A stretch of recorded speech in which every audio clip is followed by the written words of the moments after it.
Okay. So let's start with a nice practice, and then Trevor and I will do a dialogue together, and then we'll come into the whole group and we can share and ask questions and be together the way we do in this wonderful community. So we're talking today about therapy and safety, big words these days.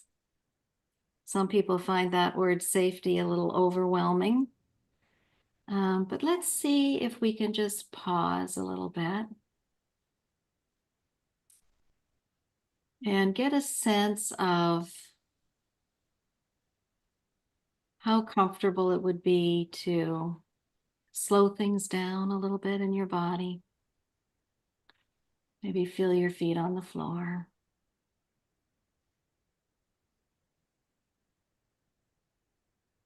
See if it feels okay to just take a little bit of a deeper breath, inviting that connection a little bit deeper inside.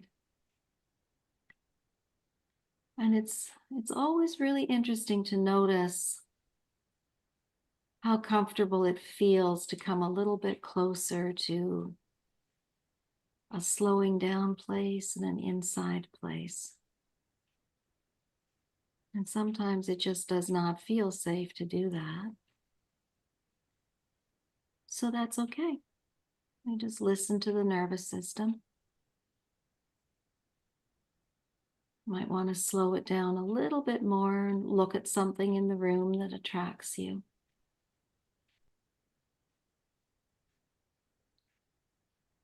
Just really giving ourselves a moment. And then I notice for some of you that it feels really natural now to just close your eyes and bring your attention inside. And, that's great too. It's all just fine, however close we can be to our inside selves is just fine.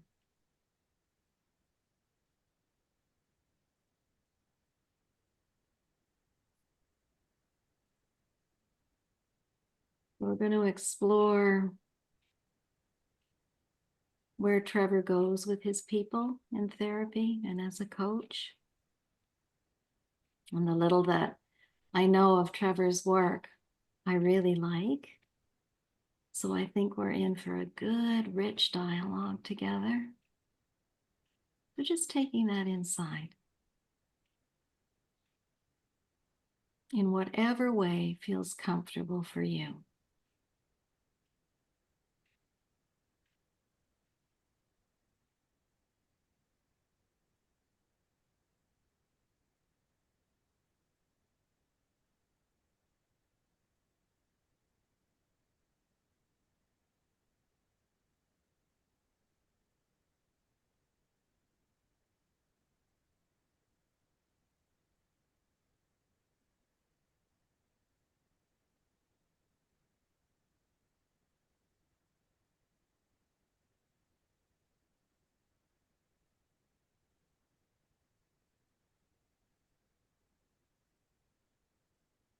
Okay.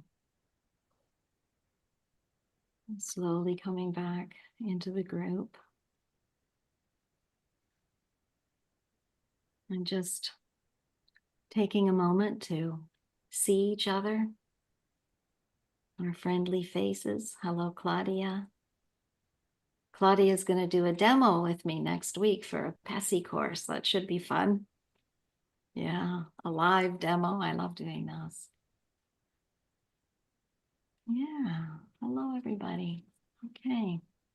So, Rashawn, will you spotlight Trevor and I?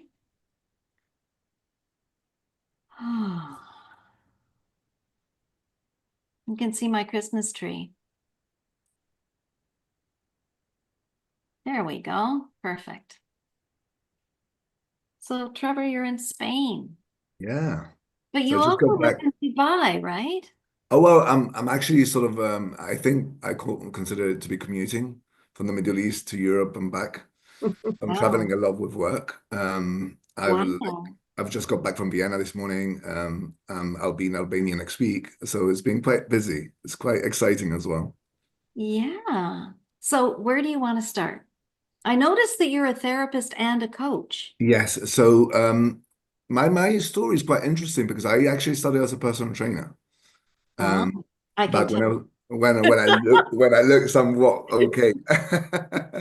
I was 25. I started thinking about what can I do to look after myself. Mm, And so I did a course of personal training, and then I found myself with clients. And one of the things I noticed was, regardless of whether they changed the way they looked, that sort of deep sense of sadness and the dysregulation, what we know now, dysregulation not back then, yeah. was still very, very present. So I became very curious about that. I was like, okay, what can I do in this space? I wanted to support my clients from a personal perspective, but also from a professional perspective, coming all together. I was brought up in Gibraltar, and Gibraltar is very warm. It's very sort of family orientated. Oh, in Gibraltar. Okay, I wonder Yeah, where yeah. you were brought. I've been to Gibraltar Have actually. you? Yeah. Oh, what I did you think think I of was it? I think I was 20. That's a So it's long changed a lot. We went to Morocco and yeah, Amazing. yeah. So yeah, Gibraltar is very small, very sort of family, very Yeah. village mentality sort of thing, and everyone gets to know who you are professionally, but also personally. So coming from that background, I really wanted to push the limits of what I can offer to my clients. So Hmm. having spent many years as a personal trainer, then stepped into the coaching world. I did a Okay. qualification with the ICF, I think it's called. And Okay. aside providing the service of a coach, plus doing the personal training together. So Yeah. everything was coming together. I was Yeah. Yeah. providing the physical side, I also providing so the goal setting side of coaching. But again, I found myself in the same predicament. My clients were still having a great life and really enjoying life, but with that deep sense of sadness, not being able to move on from it. And that's where I think I became very curious again about Bezel's work, Peter's work, Peter Levine, Hmm. and really went into that space of really getting to know what's actually going on. And The draw. everything, all the roads went to Rome, and Rome was the polyvagal and the vagus nerve and the Yeah. sense of safety and Yeah. connection. Yeah. So obviously, being a non-academic as I am, I find myself reading many books of many authors and finding a practice now that I'm very proud of. I'm an EMDR therapist. Mhm. I'm doing a master's in neuroscience and the psychology of mental health now. In order to be able to understand the neurobiology of trauma, I'm really interested in that. So yes, I've been able to support my clients in various ways, but the most important thing I feel for me is the sense of safety I provide, the how I show up, how authentic I am, and that allows them to feel safe, I think. Um, How you show up. how I show up. I've How got a authentic method. you. Yeah, so I got a sense of I've got a sort of a little approach which is I call it self-disclosure therapy. Yeah. And not Self-disclosure therapy. Yeah. So, or not all sessions about my clients. Some sessions with my clients are about the relationship we have together, and I think that's vital in order to create the safety they need, and also I need as a therapist to be able to explore their world. Yeah, so that's really important. Let's say that again. So the safety that you need, They need well that as I what need. they need, that Yeah. you need in order to explore their world. Yes. Yeah. Yeah. So it's so interesting, because years ago when I was first training, self-disclosure was like a real no-no. I know. I And know. you didn't talk about your own needs as a therapist. You know, you don't have any needs. Yeah, you're a robot, To the aren't you? client, right? And Yeah. so more and more we're moving towards this beautiful model Yeah. that's so polyvagal informed about co-regulation, that what we need and what we know about ourselves and how we understand ourselves as human beings is Yeah. just as important in that relationship that we're making together. Totally. And I like we know this. Most of our most of our relationships based on the non-verbal side of it Yeah. and how I show up, what energy I bring into the room. And many times, actually, my clients know this, I'm sure some of them are connected. They know that sometimes I'll be like, let me just take a second. It's been a really tough day for me. Let me land. Let's land together and let's just start Beautiful. together. And that allows them also to feel the sense of safety in terms of how they come into our session. Remember, our sessions are highly dysregulating at times. So they are already, I've got a client of mine that will start the night before feeling the session of the next day. So she'll come into a space where she's completely dysregulated. So for us to find that safe space for both of us is crucial in order to be able to explore that area of her life that we need to tap into in order for her to live a more fulfilled life. Beautiful. Yeah. And so Mm, by doing that, by saying, I need a minute, mm, they're also modeling totally. And this is how the we do language. this, right? Yeah, How we do this. This is how yeah, I do this for myself. And I need to do this for myself in order to be here for you, totally. like a good parent. Like a good parent. And this is a very valuable point you've just raised. I actually sometimes think, and I think I've shared this with you before, it's like we might be the first healthy relationship they have. And within that healthy relationship, there needs to be an element of rupture and repair. Because it's real. Uh, precisely, right? And it's, is he, first of all, is my therapist human? Secondly, is he just saying this because he wants me as a client? Whereas when you become quite challenging and there's elements of rupture and then healthy repairs, not only are they seeing for the first time, experiencing for the first time a healthy repair, but also they're seeing that you're not just there because she's a client or he's a client and they're paying the money. Mhm. Because you're challenging and it's challenging for you too. And you show up in a way that is completely authentic. Yes, we do might have a bit more knowledge on the attachment issues and the EMDR and stuff, but we're human. Yeah.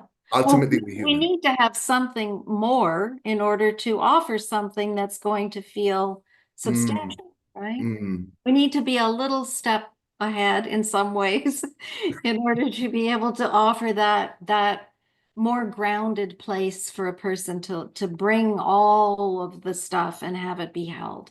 yeah. Um, I think, like I said, I come back to the same thing constantly, which is how safe do I feel within the therapeutic relationship? Mhm. And I'll share with my clients, well, today I'm at 6, I'm a 7. And the client might ask me, even ask me, why do you think you're in a 6 or a 7? That allows the client to also explore where they're at. I think that there is a unwritten rule that they should show up our sessions willing to explore everything and sort of very sort of Tony Robbins. I'm here and and and I actually think that sometimes it's okay just to say and I say, well, let's just see where we go with this. Yeah, and also to say, I really didn't want to come today to therapy because Yes, I'm yes, tired and I don't feel yes, working on that stuff. And yeah, that's all okay too, right? Oh, I yeah, thought you came. So what, let's just maybe imagine that we could, be with the tired and give it a little bit of comfort and totally. And that's where the parts work comes in, doesn't it? uh, And I've got, it's funny because I've got here my therapy practice is basically in my living room. I've got a little chair, I've got seas to the ocean, obviously, I'm in the south of Spain, which helps. But I've got little toys. So when they come in really dysregulated, I'll give them a small toy, like a piano or something, and they'll be for 10 minutes playing with it. And then they'll be like, okay, I feel like much better now. They've sort of connected to that playful side of themselves, that child. And yeah, that allows them to be landing within the session as well. That's why my sessions normally do not last 50 minutes. They last an hour 20, an hour 30 minutes because there's so much prep work before we actually go into the stuff and resourcing, as I call it, the MDR. yeah, That when they get into the session, we are 45 minutes in. yeah, So it's a long session, yeah. yeah, that's a long session. Mm. You must be tired after. Of course, I voice that, and I'll be like, okay, this is, or when I obviously for the viewers, I actually travel with my client, and I sometimes live with a client for 6 months, so I'm seeing them on a regular basis, like 3, 4 hours a day. That's sort of that's the approach I take. But they see my human side, which is if I'm living in the same apartment like them, they'll see me at 11 o'clock at night making myself a cup of tea. Tell And me more. yeah, so my approach, How did you develop that? okay, so this is very, very interesting. I was in London at the time and I got called by a client in Dubai. So, Trevor, I really need you. I'm very dysregulated, not the words, but that's what he meant. Yeah. And I said, okay, do you want to come over? And I said, okay, fine, I'll come over for a couple of days. And where do I stay? And I said, oh, you can stay in my apartment. I think, well, that's not ethical enough. I don't want to break the boundaries of what we're doing. I'll stay in a hotel. After 3 days, he said, Trevor, do you mind staying for 2 weeks? I was like, you know what? Let me just stay in Dubai for 2 weeks. Why not? So we were doing a lot of work on a daily basis. And then I noticed I was spending like 6 hours with him, 7 hours with him a day, doing a lot of therapy. But most of the therapy wasn't even therapy in itself. It was more work of regulation, training with him, physically training with him, going to the gym, going for walks with him, Oh, like oh. the whole shebang sort of thing. It was extremely valuable when he said to me, how would you feel instead of me going to a rehab center, to a clinic, if I were to hire you for 3 months? Because I think it'll be extremely useful for the work that we've already done in terms of the sense of safety, Mm. that I think I can really get to this place of recovery. And I went back to my therapist, my supervisor, and I said, listen, this is happening. What do I do? And he said, what do you feel? And I said, I feel like I can actually do this. And that's how it started. So I got my first client, word of mouth went around and ended up doing contracts. And I'm extremely lucky that most of my clients, or some of my clients, have been in recovery. And I think I saw one of your podcasts with Stephen, which is you said it was we are in a perpetual state of shifting. And once we understand that addiction, at least from my perspective, is just a strategy to survive, because there's a deeper rooted trauma there. Once we get to that and we change our behaviors in the present moment, we'll be able to sort of come out of it. And that's what I've been practicing. I'm really, I like to say this, you inspired me so much in that sense. Um, Oh, I didn't because, know that. yeah, there's so much power on not calling it a disease, at Yeah, least from my but it's perspective. adaptive. It's Yeah, precisely. adaptive strategy when you don't feel safe. Precisely. And that strategy could have changed. You know what I've noticed with my clients, they often fall into addiction at the later stage in their life, but the sort of the early stages are again addiction, but in other things, whether it's training 4 hours a day, 6 hours a day, whether it's eating pizza 5 times a week, it could be anything. But what we highlight is those strategies to survive keep on Yeah. developing as we develop as human beings, right? Mhm. Hmm. So that's a really interesting kind of, we could say, a real polyvagal informed Yeah, way of working with people in terms yeah, of really focusing on the co-regulation, yeah, not 1 hour a week, but yeah. sometimes several hours a day. A day. Yes, and most of the time, as my clients know, we're not necessarily tapping into trauma. And this is a Mhm. question I'm researching myself now. And I'll ask this question to you actually, what you think of this question. Can we process trauma from a point of regulation rather than direct intervention? Give me an example. So I had a client of mine that came to me, was living with me for 3 months. One of the points was his mom had passed away at the age of 15. He was 31. And I said, Trev, I feel like I still haven't let go of this. So, okay, so we started doing the work, but we never tapped into, excuse me, the mum. After 3 months, I said to him, we've done the work, but we haven't tapped into the main issue that you came. And he actually said to me, Trev, I feel like I've processed that. Mm. So the question is, do we have to do direct intervention into the emotion, like a dentist going for a bad tooth? Yeah. Or do you think that through sustained or prolonged states of regulation, from a neurobiological perspective, do you think that trauma can be resolved? I think I do Yeah, me because too. Think It's about it. There are many people who go through horrendously traumatic experiences. They mm, don't have psychotherapy. mm, And some of those people go on and live a really good life. mm. And do you sort of do you think that's because of they finding a way of regulating themselves? I think they must have found loving relationships. So yes, a way of regulating. I like that. Yeah. And I think they found, and I don't think it has to be direct in the sense of finding the experience of being validated. Yeah. That they like what we would always say is that you don't have to go to every little horrible thing that happened. And That's Guy Winch. we Yeah. used to do that 40 years ago. We thought that's what you had to do. Yeah. Now we know the most important thing is to just be able to understand the meaning of what happened to you, Mm. to put it into a context where it makes sense. Well, I love that word. I think the word context is coming up Yeah, a lot in my state right now in mhm, terms of what's the context? What's happening? exactly. But Because again, that's very polyvagal, right? yeah, absolutely. Because if the context, when you understand the context for addiction, for example, Yeah. addiction makes sense. Totally. This is why I often say is it I I'm glad that you stepped into that like if that was your way to survive.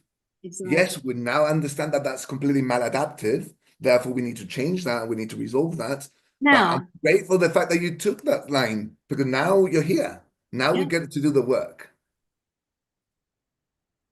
Oh, How, something, what's happened? I don't know. You Rashawn, lost? something very bizarre just happened. Can you see it? I can now. Hey, I'm back. I'm not sure. It was probably an AI hack or I something. Who love. knows? Thanks God, God for Rashan. Again, I'll say weird. But you know what's really interesting about that? One of my first things, first it was like shock, like what happened. And then my body was so reassured when it wasn't just happening to me. yeah, of course. And There's we like were in this together. love that. Yes. And it brings me back. This is quite an interesting. I was reading a book from Brene Brown, and she said that at one point in her life, she was meant to catch a flight to watch a basketball game or something of her daughter, and she missed it. And she was with a work colleague, and she said, I appreciated so much that my work colleague said to me, "We are in this together," Yeah. and that allowed her nervous system to relax or to regulate. But I Yeah, think that's what I pick up from you is that that's what you are able to create with your clients is this sense that we are in this together. totally. I think that's one of the things that I am very keen on, particularly in therapy, is being reliable. Oh, It's the most important. And I was extremely guilty of this when I started my practice as a personal trainer. I used to switch clients. I used to wake up late sometimes. It was a nightmare without understanding really back then the level of dysregulation that was causing to my clients throughout the day to the point that I used to reach out to them in the evening and say, hey, I'm sorry I missed a session this morning. And they were like, yeah, it's fine. I said, how was your day? Well, I didn't have a great day. And it all started from this from this breakage of saying I'm going to meet someone I feel safe with. I'm already preparing myself for it, and then he never showed up, so he broke that loyalty. Um, absolutely. and I'm never going to forget this. I was once with a client, and she was running on the treadmill, and I said something, and she said, "Well, you're very fickle," and I was like, "What do you mean?" And she was like, and she explained the fact that I changed sessions and I moved sessions, so I have adopted a very sort of no crumbs, Yeah. this is my session, this is where I'm at, this is what I do, and I show up. And if I can't show up because of life gets in the way, I'll Yeah. make sure to for them to be supported from the distance at least. Yeah. Yeah. So Mm. let's go back for a minute because I'm curious about this. How do you maintain your own personal boundaries when you're Yes. living with a, So for me, my boundaries come from a place of authenticity, I think. Mhm, I show up completely as myself, mhm, whether it's as a friend or as a therapist. I try not to have judgment. We all do at times.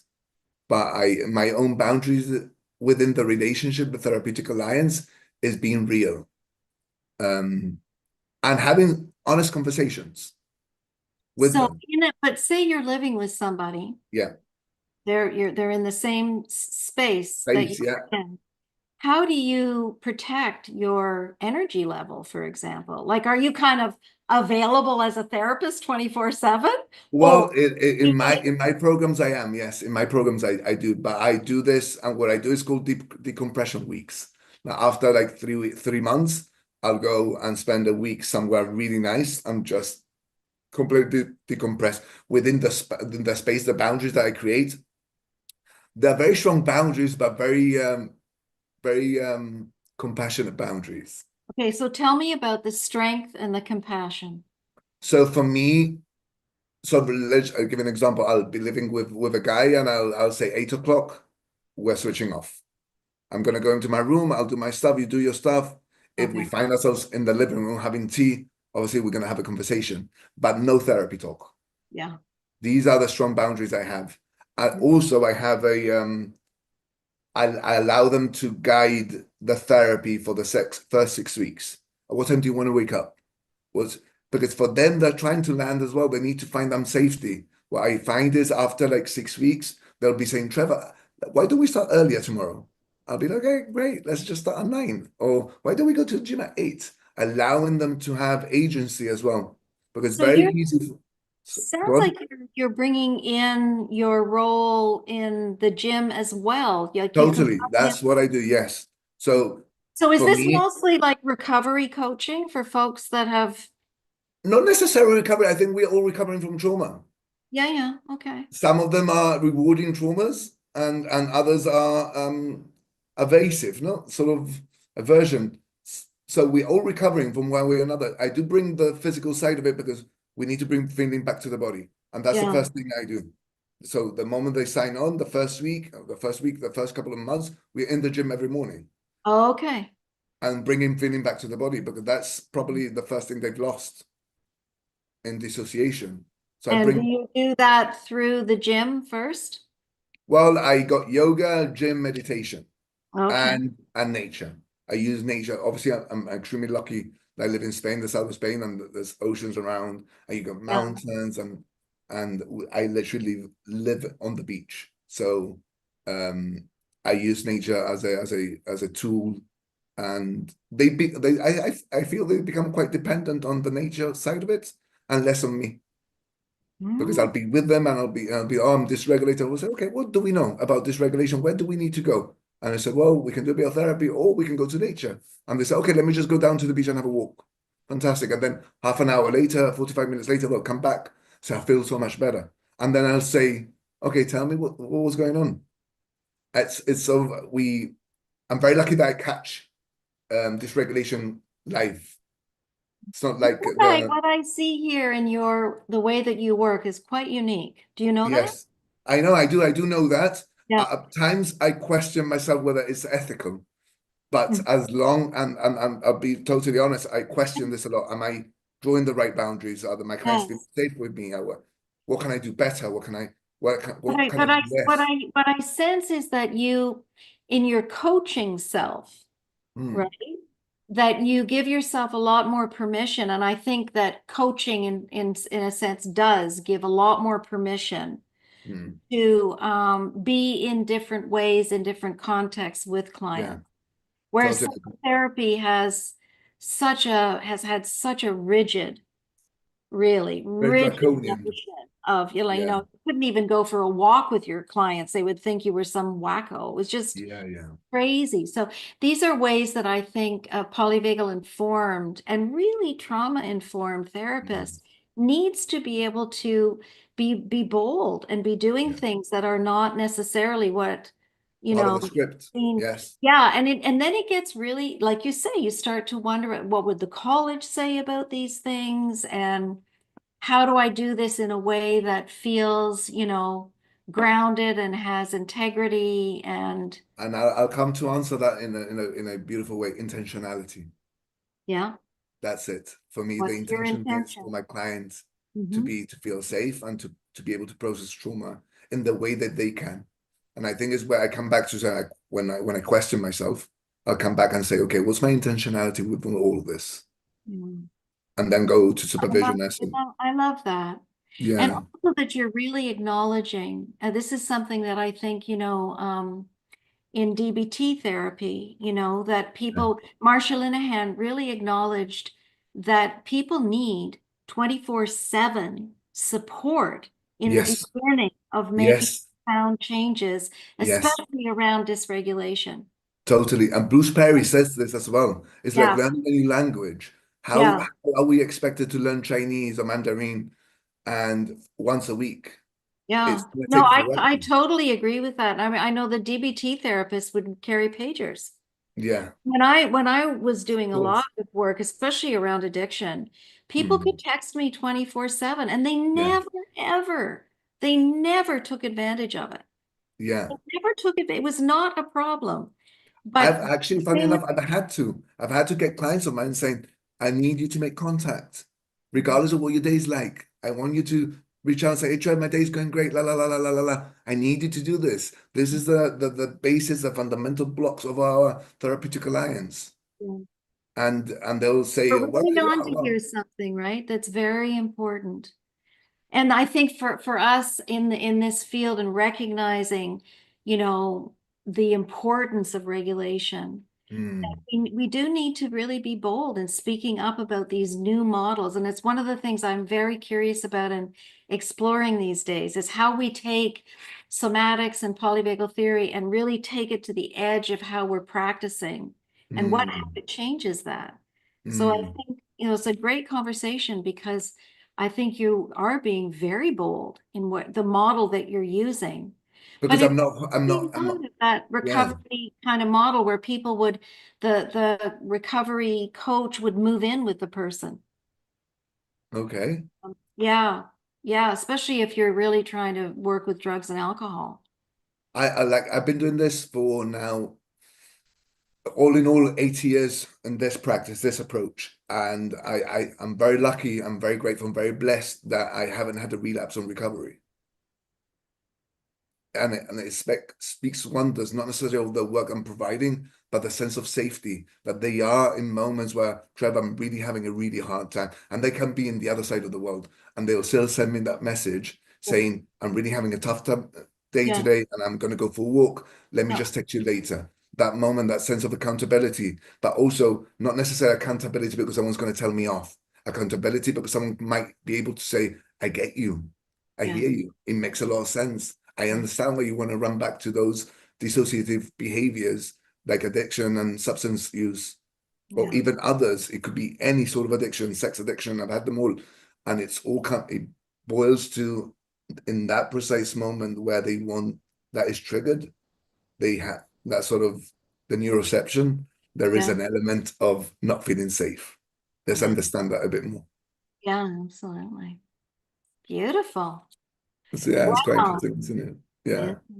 Yeah. I wonder sometimes whether eventually will it end up this will be the norm, Mhm. where we do see clients 3 times 4 times a week for the first 6 8 weeks whilst they're doing the sort of, but I think that there is a sort of undercurrent of fear of whether the client's going to become dependent on you on the Yes, therapy. that is a big one. And of course they do. I mean, hello. Yeah, Of course they become dependent. yes, and I don't see anything wrong by that, at least in my world, as long as it's not for 20 years. I had a client of mine that came, Exactly.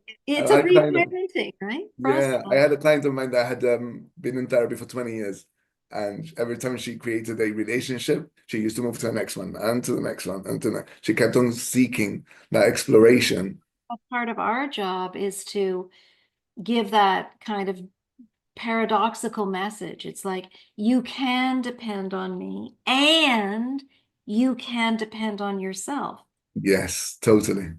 And Which then I it love. happens and they move away and go back And then into they come back. It's so interesting because they come back back and then they with, go and then they come back and then they go. and then they'll send you a card 3 years later saying, hey, I've just had a baby and I thought I of it. know, I And love you're like, oh my that. God, that's incredible. It is a great one. And, you know, I don't see many of them anymore, but I can, you know, there's still some people you just never let go of because you love them. Yeah, and I think this is coming back to what you said earlier, to adding to what you said, which is at times we do feel like parents, right? Yes. And It that's is okay. a parenting process. It is, totally. Yeah. Particularly with the developmental repair, when we're talking about attachment. And Um, addiction. yeah, totally. And I used to have a lot of quarrels with a very good friend of mine. She's Maha. I think you met Maha in the Polyvagal. Yeah, Um, yeah. she used to say, Trev, you need to go back to attachment. You need to go. And obviously, I did. You And did. everything made a lot of sense. Yeah, beautiful. Yes, I met you both in Yeah, Potsdam we were there. Yeah, it in was that fantastic, beautiful actually. big room. Yeah. Yeah, Wonderful what couple. a yeah. We Yeah. learned a lot, and coming back to what I said earlier about oxytocin with 𝗂𝗧 𝗧𝗿𝗃, that for me was another turning point in my career. Yeah. The ability to be able to share that with my clients. Also, something I've learned in the last maybe 3 or 4 years, we are more exposed to knowledge. Therefore, I feel we need to up our game in terms of what we share with our clients and from a neurobiological perspective. I will say to my clients, your hippocampus could have shrunk because of the trauma and this and that, and read this book and reach out to this. Absolutely. Psychoeducation is a big part of the Mega, polyvagal model and trauma mega, model. I agree. totally. And I think we need to be more aware of that, Yeah. even though they might be dysregulated and extremely foggy, as we know.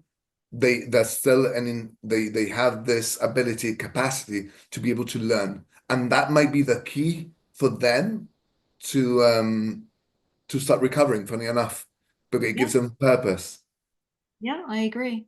I which is very, agree. very Sometimes powerful. it comes from top down. Totally. Yes. Yeah. But in To order to go be to able the to do that, bottom we need to up. do work. Yeah, Yeah, precisely. I And we agree. need to do all I'm this work. moving more and more towards this kind of educational model. I love this. Yes. Yeah, yeah. And you know, just looking at this intersection between coaching and psychotherapy, Hmm. interesting the way those two fields relate to each other. And Hmm. so I let's go back wish to our, coaching, sorry, go sorry, ahead. I wish coaching was a bit more regulated, if I'm honest. I think we can, unfortunately, we don't have the right skills or we haven't worked on ourselves enough. And I really do mean this. I can't take my client deeper than I've been myself. I always say the same thing. Uh-huh. That could be very transparent. Country transference happens a lot.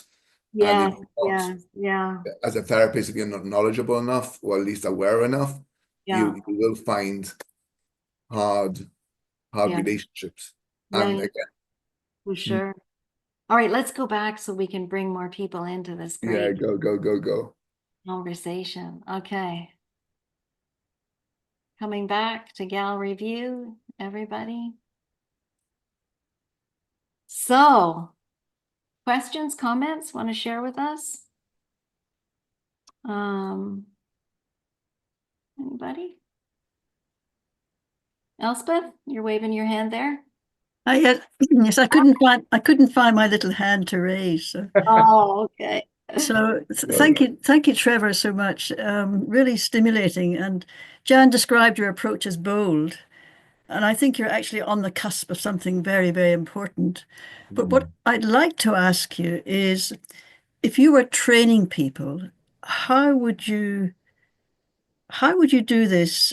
How would you be sure that their intentions were coming from the right place and that there are safeguards there to ensure that, I mean, we're working with people who are exceptionally vulnerable. Yeah. And how can we provide training that would ensure the intentions from the right place and people are protected? Because that's, yeah. So I think that's a very, very valuable question. I don't think there's training for this. I think this happens with time. And I call it kilometers. The more kilometers you have, the more self-aware you are. The more self-aware you are, the better you can show up in that model. Because at least for me, one of my biggest teachers have been my clients. And the reason why I've been able to find myself in this approach is because I've done a lot of work in that sense, but also getting to know myself, who I am within the therapeutic space. And I think I don't think there's I couldn't place this into a training. Well, I would Like, say that we can. really? That's interesting. Go on And then. I would say that the training is my training. Oh, really? Okay. Not just me. I think there Yeah. are other therapists who are saying you need to do your own work first. Okay. So in the felt sense polyvagal model training, everybody has a focusing partner and you do your own work first. I You love that. take the concepts, Trevor, and you bring them into your and you follow your own process. And through the training, I see from the process recordings, people doing incredibly deep work of their own. And then at the same time, learning how to deeply listen to their partner. And But then in order, eventually that becomes, you then take that into your work. but would you agree that in order to be able to do that, there needs to be I wouldn't say a time, but a space where you grow before you're able to. So as a psychotherapist, let's just say I qualify tomorrow, I wouldn't be able to take your class because I haven't done enough work with clients to see where I'm at in order to be able We start with us. Okay. Start with us doing our own work first. And this is what happens in the beginning when you're working, focusing with your partner. So we would start with us, and I would listen to you and you would listen to me. And then eventually people start taking it into the work that they're doing with.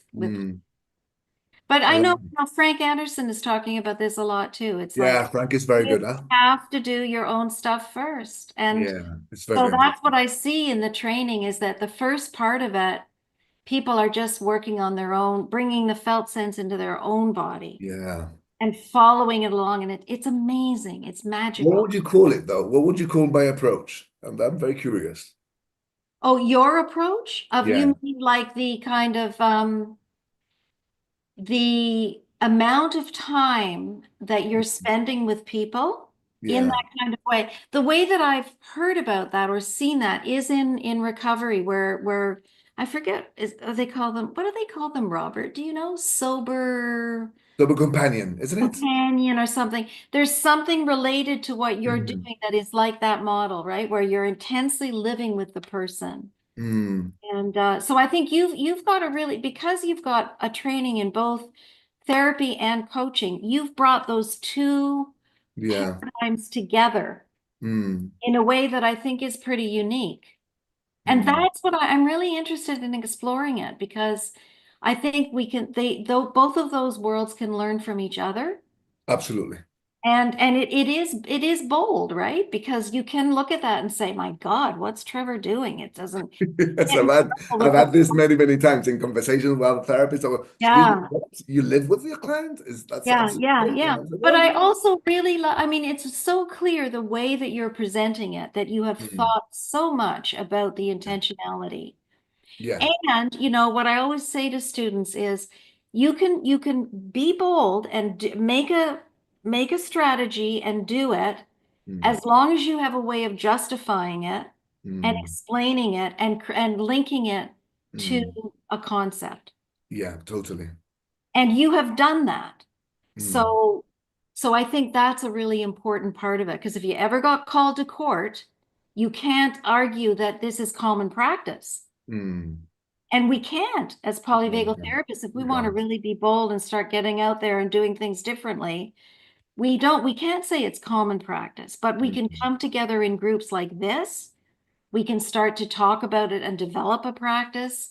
And we can say, these are the reasons why I'm doing it based on this conceptual framework. And I think as long as you have that, and you do have it, it's about attachment. Yeah, it is totally. And it's the same thing Marsha Linehan said. She said, you can't expect people to learn to regulate 1 hour a week, folks. Sorry. And so DBT therapists carry pagers 24/7. Do clients call them all the time? No. Because the boundaries are really clear. Yeah. And also, we work in groups. So I work in groups all the time. Yeah, this is something that I have never done. I'm Groups very and interested. focusing partnerships. And what I would find is I would connect my clients up in focusing partnerships, oh, and see them again. They had their focusing part. They would come back sometimes if But there for were. me, it's quite interesting that you say that, because the only groups that we have within this region in Spain is only about recovery, not about trauma. And I think it's a shame, because like groups are so beneficial. At least this is what I'm learning now. Well, And you after have to bring trauma into the recovery treatment. yeah, but we don't have to have recovery in order to have a group of people that are traumatized. And I think this is where we it's quite challenging, where you find individuals who are going through trauma, not necessarily going into addiction. Yet again, they need the support of a group. Why are we not exposing that? Well, that's what we're going to start doing in the Polyvagal Yeah, Institute we need with to. me in April. We're going to start doing these groups that are based on my new book, 20 Embodied Practices. And they'll be for people that are working on trauma and addiction. There's no like addictions over here and traumas over there. Precisely. I love that. Yeah. Yeah. We need to start pushing that sort of agenda as well. It's very important. Yeah, so And come and help. what I've Come and noticed as well, I've also noticed is that we have, as we are exposed to so much information, we have a lot of pseudo healing, a lot of people doing yoga without intentionality, a lot of doing meditation without Yeah. intentionality. And Or I think, mindful, yeah. or Yeah. mindfulness, precisely. And I think we need to start getting sort of the word out to say there needs to be an intention behind it. Mhm. And yes, it might not be every day, but at least there needs to be a thing where you go back and you say, okay, that's the reason I'm doing this because I'm regulating my nervous system. Why? Yeah. Because my vagus nerve is dysregulated. Yeah. And I'm doing this without dissociating. Precisely. Yeah. Precisely. Yeah. There we This is go. great. I love this conversation. Anka's in Germany, right? Hello, is my microphone working? Yes. Yeah. Okay. Do you know Anka, Trevor? She was at Potsdam too. I I was saw here. I missed that. but we didn't meet personally. Yeah, I just wanted to add, the deeper you go in yourself, which I did with Jen's class, the more space you can give your patients. So I'm a German OT. I'm not going into trauma work, but if I teach polyvagal with my patients, they eventually get into their own safety because we work on resources, and then something really beautiful happens. They get in their own strength, and then things come out. And I'm just a space, because that's what you do in that focusing partnership.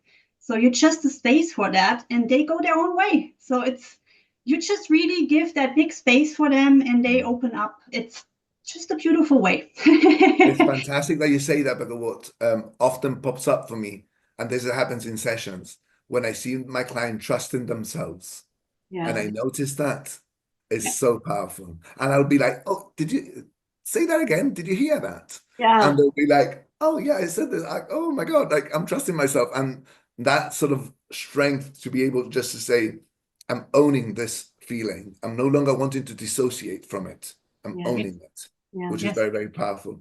So Yeah. thank you very much, Anka. That's very beautiful. Yeah, and the more human you are yourself, like you said, you need to be human. The more human the other person gets. So I just want Yes, I think within the next 10 years, hopefully, all therapists will be human.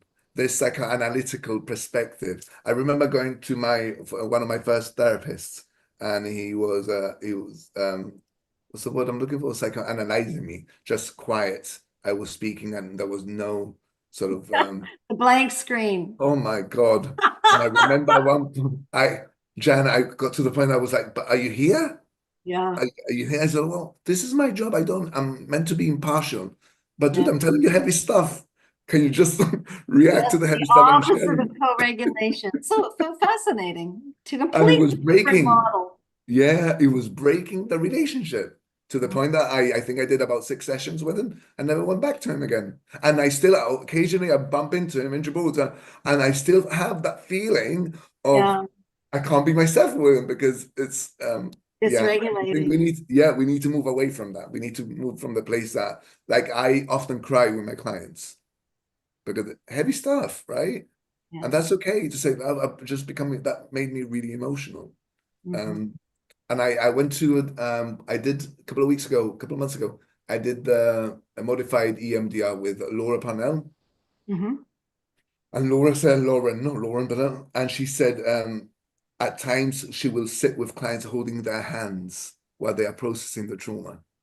And for me, that was sort of incredible. I think that's the way to go. That's what we need to. Of course it is. Yeah, yeah. Michelle, hello. Hello. Trevor, I am loving this conversation. I see a lot of myself in you. Our backgrounds are Amazing. very, very similar. It's interesting because I also have a very, very similar approach, although I don't live with my clients. But I just had a conversation yesterday with the executive director of it's a charter school for the gifted. And so gifted kids, there's a huge handful of autism, and they're very mind ADHD, fast moving. But to my surprise, the executive director actually fell in love with Jan's model of flocking and this need for regulation. And it got me really thinking about safety. And we actually landed on, well, we met as the school really needs like a DEI, but we don't say that anymore. So it's a Center for Belonging. But that it's really the teachers that have, the teachers need the training, that the teachers are needing the regulation, needing safety themselves to slow down, and to then that gives the kids that sense of safety. It was this whole conversation, the fact that I had that conversation yesterday, it was just like, yes, yes. So it was so lovely to hear that I'm not the only one out there with these ideas. You're not the only weird one out there. We've been But it's so important, isn't it, that we have these spaces where we come together with the intention of doing good, safe work with integrity. And within that, let's play with ideas. Yeah. And learn from each other as different professionals, whether we're, yoga teachers or somatic body workers or, psychotherapists or coaches, but to really, there's something very common there that we want to be able to have these conversations that feel safe enough for us to have. Yeah. And that we can have a common understanding that we're doing good work and our intention is to help people. It's interesting that you say that, because it brings back to a point. A long time ago, I had a friend of mine who was very bold with me. He's a psychotherapist. And every time we used to meet for hours, like 3 or 4 hours, and talked and connected. But the more knowledge I gained, because I was reading so much at that time, the less connected I was with him. Why? Because all I was doing was sharing knowledge and not necessarily connecting. And I think that we do this a lot, unfortunately, in our practice. Yes, we've got the knowledge, but the main focus of the therapeutic space is the therapeutic alliance. And we need to work on the connection, because the connection comes with a lot of love. Coming back to oxytocin, even in that space, it's important that, yes, we might have the knowledge, but the main, I think 80% of the work that we do is creating the first healthy relationship for the client. Yeah, and if we don't at least if not love our clients, I love that. they're going to feel that. That. Of course, Totally. I've grown to love some of my clients. Yeah, of It's course. like, you're not supposed to say that. All the time. And it's part of what makes the magic. Yeah. Because then you can say those things that are hard to hear to somebody and challenge them, right? Because it's not just about holding their hand. Totally. It's about challenging people. Yeah. And also having I think the awareness on when to step in and when not to. So for me, what I do this a lot with my clients, they might be going through a really dysregulating moment, whether they are really in tears and going through, and I will not intervene. And then when I know that sort of moment that they are catching their breath, I'll give those words of support, or I'll even place my hand on their shoulder and say, listen, we're good, we're here, we're back, we're here. And I think that's where we can show kindness, but we also can be compassionate, but at the right time. I think it's very important. Absolutely. Absolutely. Timing is everything. Timing is everything. Yeah. And being quiet. Oh, silences. quiet. Yeah. Stopping the talk, which we're doing a lot of these days right now. But yeah. I struggled with this a lot, actually. I found myself. I had I'm never going to forget this. I had a therapist of mine. Her name is Phyllis, and she said, I create safety with my clients with the silence or in the silence. And I Yes. was, oh my God, I said, because you're not asking them to change. They can be themselves completely. And that really changed my perspective on what silence, where I wanted to fill in the gaps, right? It's like, Yeah, right. a little bit more, a little bit more. What else? What else? Okay, let's try and get one or two more. Eric. Hello, Eric. Hi, Eric. Tim. How Hi. are you? Hi. I'm well. Can you hear me okay? Yeah, we Good. can hear you. Yeah. I'd like to take it back to half an hour ago. You were talking about addiction as a survival strategy, Yeah.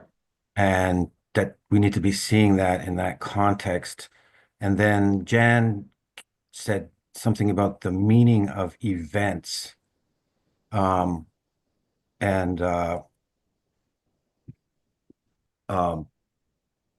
I think that events are facts that happened, and we make meaning of those events. And what comes out of our mouth when we describe those meanings is a narrative. Mm. And I'm in therapy, and I've heard myself saying, like, I don't know what's happening to me, but I need an effing narrative. And my therapist sometimes responds is like, because we're in Montreal, I'll hear something like, well, oui, mais ça passe pas par la tête. This doesn't go through your head, like, as if like the narrative like doesn't matter. It's like all about feelings, but I can't figure out what the hell my feelings are about if I don't have a narrative. Um, uh, and then just a minute ago, you were talking about reading, and boning up on things, which is also sort of understanding, right? Like the more complex our narrative, the more complex our understanding. And I just think it's really important to stress that there's this false dichotomy between thought and feelings that's floating around out there. And it's not the only thing happening with my therapist. There's lots of positive things going on, but wow, it's really frustrating to feel like, okay, I just can't understand what's happening here. Like I can't hook it to anything I already know. And so I'm wondering if you want to just maybe say something about that. I just wonder what's the need within you to figure that out. Because otherwise I'm just panicking. I don't know what the hell is going on. Okay, Why so am I so angry? Say it. I often say, and I say this a lot actually, it's not the why, it's what we do with what we have. You're sharing the fact that you become panicky. What can we do in that space with what we have? And what we have is a panic, not necessarily finding the why it's happening. It's more of what's happening here. Yeah, I don't so much mean like literally the why, like that I have to now track it back to something that happened 30 years ago. I mean just to get my mind around it. Otherwise I'm just nothing but like feeling like it's all affect. Yeah. And I have, Flooding in that flight fight. yes. Yeah. And so like So do you work in the body with your therapist? Mm. You come into a place in your body where you, like when we started today. yeah, I've got a lot of training and focusing and stuff like that. So that she doesn't know much about focusing, but I can do that. So and that's where my narrative often comes from and stuff. But it's still, there's a sense of, okay, I got this. Like, okay, so that's what this is all about. Okay. All right. Okay. And it's like the vibe is a little bit, no, like don't, Eric, you're thinking about this stuff too much. It's like, oh God, I'm trying to understand.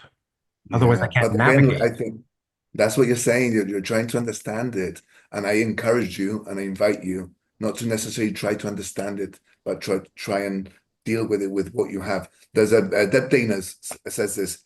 It's called notice it, name it, and nurture it. And it's the 3 N's. So I go through this a lot because I struggle with anxiety at times.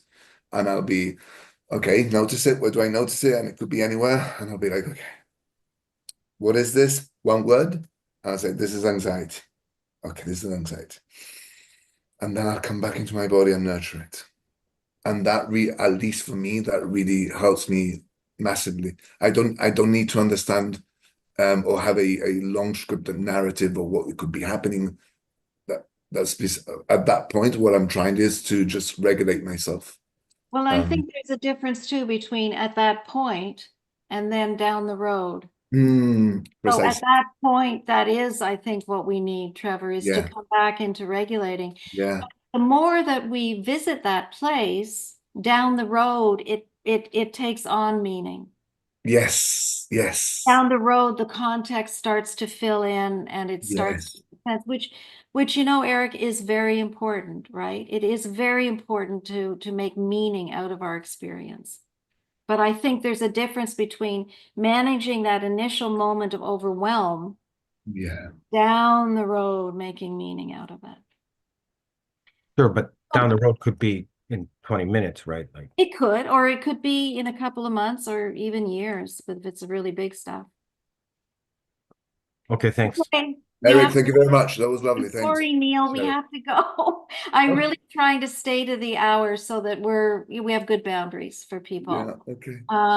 But hello, Neil, and it's great to see you. I love that you come all the time and join us. Okay, everybody. Thank you, Trevor. That was so much fun. Yeah, Wasn't it was, it wasn't fun? it? Great Yeah. energy people have, right? It's fantastic. Let's We do have- this again. Yeah, well, we will do it again. We have to keep talking too. 100%. All right. So thanks so much, everybody. And Rashawn, we're going to meet for a bit, right? Okay. I got a million things to do. Okay, guys. Thank Okay. Thank you, everyone Trevor. that joined. That Bye. was really great. Bye for now. Bye, everybody. Take good care. Happy